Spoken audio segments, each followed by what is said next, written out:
Hear women come up and talk about how successful they are and how intimidated men are, and they never say a word about their character. And I just can't help but think about how turned off women get when men lead with money and lead with accomplishment and end up having nothing but unavailability and coldness and lack of emotional development, because that unfortunately is what it takes to succeed in certain career fields. You can look it up. And for some reason, women think that the success that they've amassed has somehow happened without them becoming devoid of a lot of the personality and relationships that men are devoid of. And they flex their accomplishments and money the same way men do. And somehow we make it different every time. Every time. No disrespect to you, but you didn't say about being a good woman. Nothing. Why you didn't say no. I'm just gonna, all that, bro. Didn't say nothing about.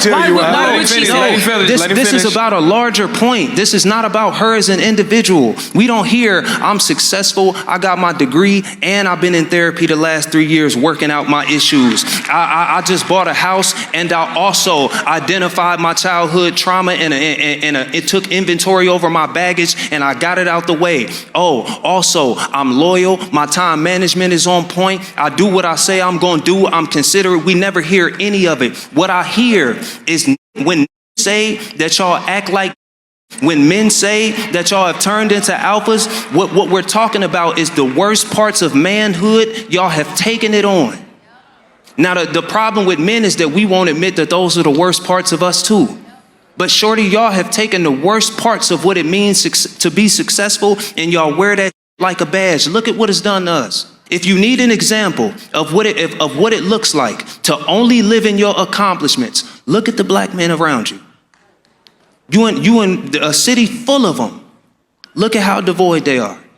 Look at what it took them to get to where they are. Look at how underdeveloped some of them are emotionally.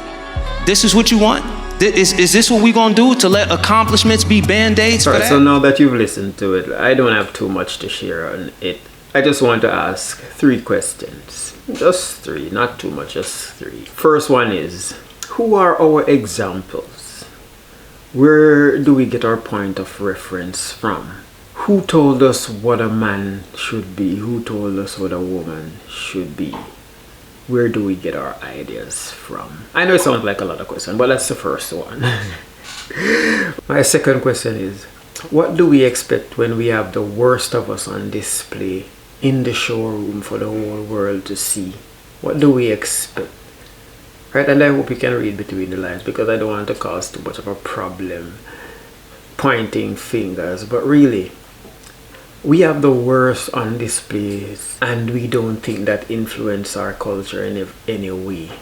Check out what we see on our phones and our TVs and all of that. We have the worst on display, but yet still we expect to have thriving relationships and families. It cannot work. What do we expect? My third question is, how are you so sure that we can ever be good? Do you know if at all we ever had a strong family structure? Do you know if there's ever a time we had a good relationship between the man and the woman? And if so, when was that time? Because maybe this is just how we're supposed to live. Be at odds with each other, shooting shots at each other, fighting, right? You know, just being in disarray and chaos. Maybe that's what we're supposed to be. But if you don't think so, why do you think it is possible for us to even have good family structures and good relationships with each other? Where did you get that from? Please share. Don't forget to share your views in the comments below. Thank you for watching, and as always, one love.